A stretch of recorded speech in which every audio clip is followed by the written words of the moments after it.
Welcome back to my YouTube channel.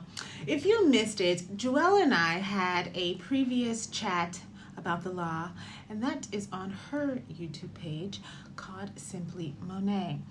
My name is attorney Shakeena Melbourne, and this is attorney Joelle Simply Monet. And so here we are, jumping back in, talking to you all about what it means to be in the law as these young, beautiful women.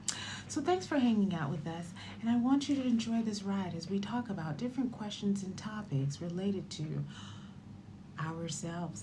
And if you have any questions along the way, surely, you can hop in and comment below and tell us your thoughts.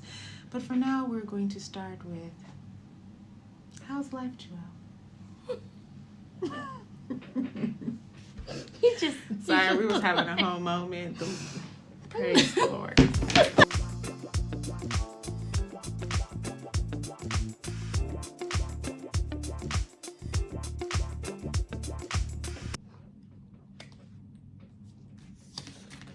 Are you ready, kid? Aye, Captain. I can't. I'm just kidding. That sounds really great. Okay, so the first question I have for part 2 is for you, Shakeena. Yes, ma'am. So what's the biggest difference between starting out and being 11 years into the game? Gotta think about that one. It's a journey. The law is a marathon, not a race. Because when you first get out of law school, it's exciting. Life is great. You can't wait. You know, all of what society says. It's going to be real. You're going to make all this money. You're going to be dressed in all these great suits and beautiful shoes and very expensive bags. That's who I am.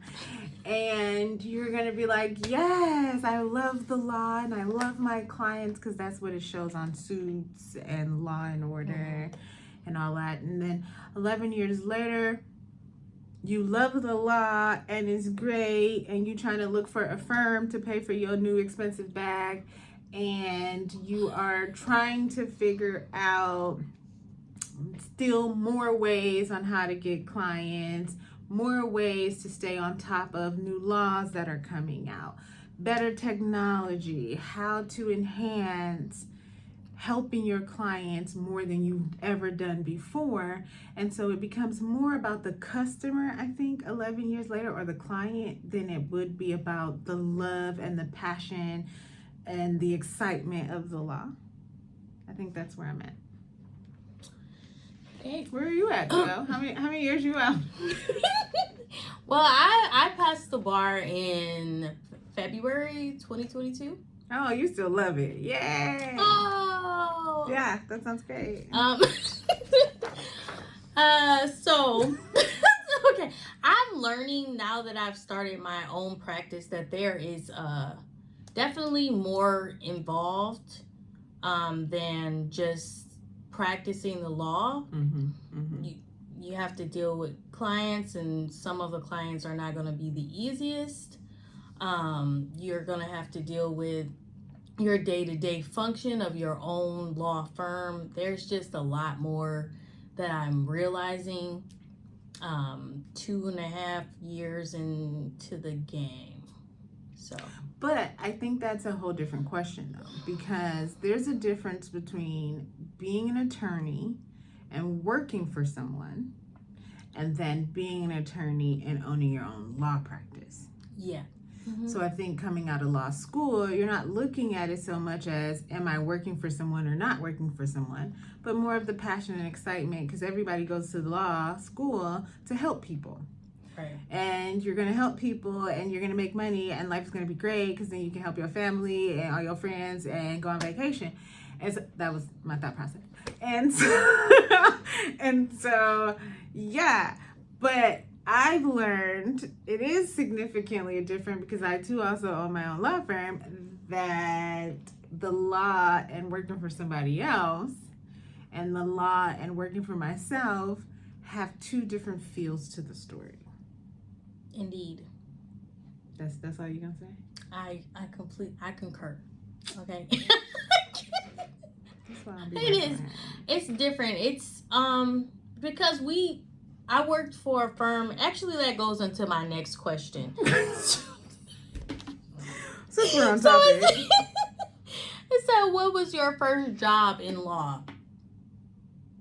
So since we was on topic. I'm gonna continue. Right? Okay. Yeah. So I actually worked for an insurance defense firm. That was my first job, passing the bar exam, and so were things that I had to learn. Like I had to learn the law. I kind of had to learn like law firm politics, and that was a different ball game than me venturing out, starting my own practice, and having to kind of learn like the behind the scenes. Mm-hmm. Like what are the things that you need to actually start your own firm?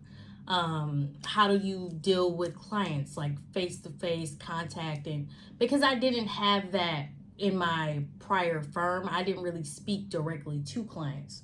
So that was another thing that I had to learn. Oh, you're saying when you work for someone else, you may not have direct communication with the client. Right. You might have like a principal attorney above you who might be the person directly communicating with the client, and you're getting tasks and to-dos from the superior attorney, and then you do the work and then give it back to them so they communicate directly with the client. Sounds about right. Yeah, that was deep. That's usually how it go. So, and then I love the fact that on the signature line, it has your name at the bottom and all the other people of relevance at the top, even though you did 90% of the work. No one tells you this part. My first position out of law school was actually my externship that turned into a job. So, externship, similar to an internship, but you're approaching the end of school. And I have a master's of law. So I have a degree in corporate and finance law. So as part of the program, as I'm approaching the end, I get an opportunity to do a paid externship at a bank. And it was really great because they were just building out their legal department. And I had the opportunity to learn so much from the vice president, who was also general counsel, and the team that comprised of the legal department plus customer service. And after I was done with the LLM program and after passing the bar, I was then able to get a position in-house counsel working at the bank. And the bank did a lot of real estate transactions. So this is where I got a lot of my experience of learning real estate, because we did stuff from landlord-tenant cases, quiet title, speaking with title companies, solving the issues of how to purchase a property, doing some of the underwriting on a mortgage. It was really interesting to see you can do all of this while working for someone else to gain all the experience. So this was great. But I wanted a little more of court experience, which I didn't get in-house counsel. And so I would eventually go to a firm and then eventually be able to start my own law practice. Cool. Oh, she'd be tripping. Okay. She'd be like, wow, you did all of that? You didn't tell me that before we joined. Yeah, there's a lot, it just comes out, and that now I'm learning with you guys. It was one of the best experiences ever. You want to tell us more while we're contemplating on our next question? Tune in for another video. Life was like as in-house counsel. Yeah. That's a good idea, actually. So I know you said you watch one, so whatever. What's your favorite legal TV show? So, you mean like while I was in school, or like today, or like ever? At any time. Okay, at any time. Today, I actually like the TV show Reasonable Doubt. I do not typically watch legal shows because I learned the hard way when I was in law school that everything in Law and Order is not true. And when I was going through crim law class, I discovered that by not doing well. And so, so I don't practice criminal law after that. So I stopped doing that and started watching more medical shows so that I could actually learn the law and not the hype of the law. Because when that client pays you or hires you, they don't care about the hype. Can you help me for real? Right? And so I stopped watching that. Now, recently, in the last year or two, Reasonable Doubt came out, and I really like that show because you get to see strategy, you get to see the politics you're talking about in a law firm, you get to see Black people, and no offense, but you get to see Black people in legal practice and some of the pros and cons to what that looks like. And so that's why I like the show. And some of the cases are actually really cool. But it's like one long case over 5 to 8 episodes, which is really cool. I don't think I've seen that show actually. You playing, girl? Woo, that show good. It's on Hulu. I gotta watch. It's on Hulu. It's on Hulu. Okay. Yeah, I'm looking for a new one anyway. It's on TV, but I don't have TV. I don't have cable anymore. Okay, cool. So I don't know what channel it's actually on. I just watch it on Hulu. Hulu. We stream. We stream these days. Yeah. So my favorite legal TV show is Law and Order SVU. Oh goodness. And it's serious. Oh, wonderful. It's serious, you guys. I've been watching that since I can remember because it's been on for like 25 seasons. And that's really the reason that I wanted to become an attorney. Oddly. It's I know. I wanted to be Casey. What part did you like the most about that All of show that caused you to have this passion for the law? I wanted to represent individuals that were victims of sexual assault. And so there was an attorney, the ADA Casey. I wanted to do the job that she did. I ventured into, I thought about being Olivia, but I was like, I'm scared of guns and that's not going to work. So I decided, I'll be the attorney. Like, she's a boss. She gets things done. She puts the bad guys away. So did you ever attempt to do any of that type of work? So about that. In law school? Listen, and this is funny because criminal law was my best law class. Wow. My highest grade. Wow. That's where my interest lies. I also watch true crime for a living. And so seems like it would be a great fit. Right. No. What happened? Real life happened. Real life happened. And I had an internship when I was in undergrad in the Special Victims Unit of Wayne County. Okay. Did you not think? No. You don't want to be the super attorney anymore? No. It was. It was very sad. It was devastating. Casey didn't look like that on TV? She did. It's not real. That makes sense. It's not how it goes, you guys. So I just was like, you couldn't sleep at night? Yeah. No one tells you about that. It's very important to find an area of law to practice that will allow you to sleep at night. The pressure is real. The requirements can be high. And you don't want to do an area that's causing you mental health distress or issues. And so if it was too much, it was probably best not to do it and just watch it on TV. That's what it is. Yeah. That's what I like to do. I like to, so I still watch my TV, but that's as far as it's going to go with criminal law. That's for sure. That's understandable. So I ain't doing it. So after, because criminal law is one of the first classes I took in law school. And it wasn't for me. It wasn't for me. I couldn't I wanted to understand. You know what I mean? Like the criminal law thing is like, here's these 4 elements, and did you meet them? Right? 1, did you do number 1? Did you do number 2? Did you do number 3? Number 4? Okay, that's it. My brain don't work like that. I need to understand the psychological issues behind the person that led them to this point, and perhaps we need to go get counseling, and that was the result of it. You see what I mean? The criminal law ain't set up for all of that. It's not. And so I couldn't conceptualize the big picture. That's why I do business. See, I talk to clients about it. Explain the type of business you got. Why are you in it? Where's the love and the passion for it? Because it helps me to now draft that document that's so solid to your favor. Because I understand the big picture. It's like marinating chicken. It's like barbecuing. Certain spread, certain ribs, certain taste. You know what I mean? Like it's a vibe. I should grill sometime soon before it gets cold. Grill? I want fry. Fry. Deep fry. Oh, the very unhealthy way. I don't know. I just wanted to grill something, but that's cool. Do you have any other questions? Well, Okay. my last question is, what's your go-to comfort food when you've had a rough day at work? Cold Stone Creamery. Ooh. It just makes you feel good on the inside. And so on a long day, the question is, do I want cake and ice cream like a birthday party? Or do I want, this is serious, they really have a signature that's like this.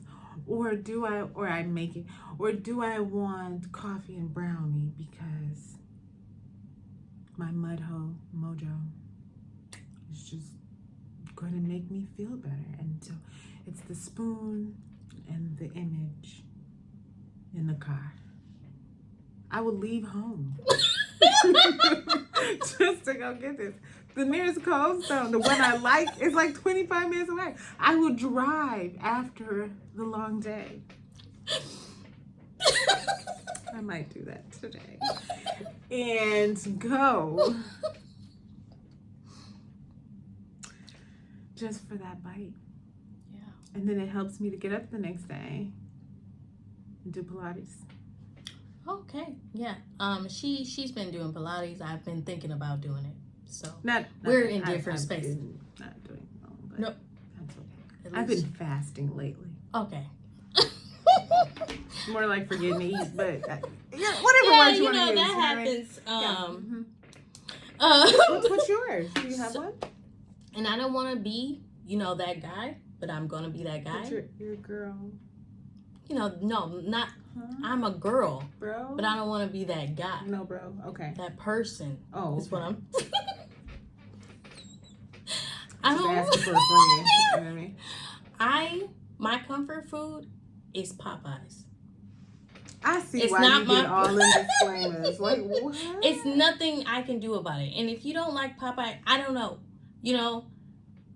But that's my comfort food. I think about that sometimes in the middle of the day. Particular you like there? The chicken.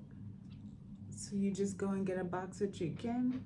The chicken. No yes. Fries. I'm a meat eater, so I don't have to have a side. I don't Not need. Not even the bread, the biscuit? The biscuit takes up the room for me to be able to consume the chicken. So you just eat the chicken? Yes. How often do you eat the chicken? On Sundays. Every Sunday? Not every Sunday. I thought this was a question about after a long day of work. Okay, so Wednesday is also a day. What, they have a discount on Wednesdays?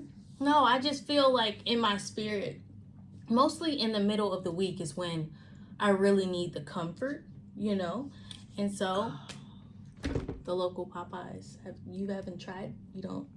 I don't eat chicken. Oh, you did? I'm so sorry.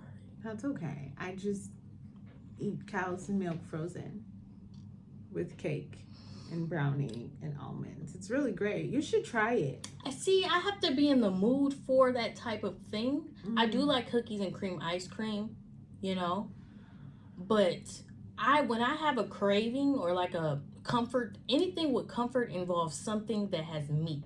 Meat. See, my comfort is sugar. Yeah. So I try to go to Cold Stones to max out as much of the sugar I can have in one dish at one time. The most calories, the most... Just give it to me! And I feel so much better about my life. After I eat it. It's like, I just needed this.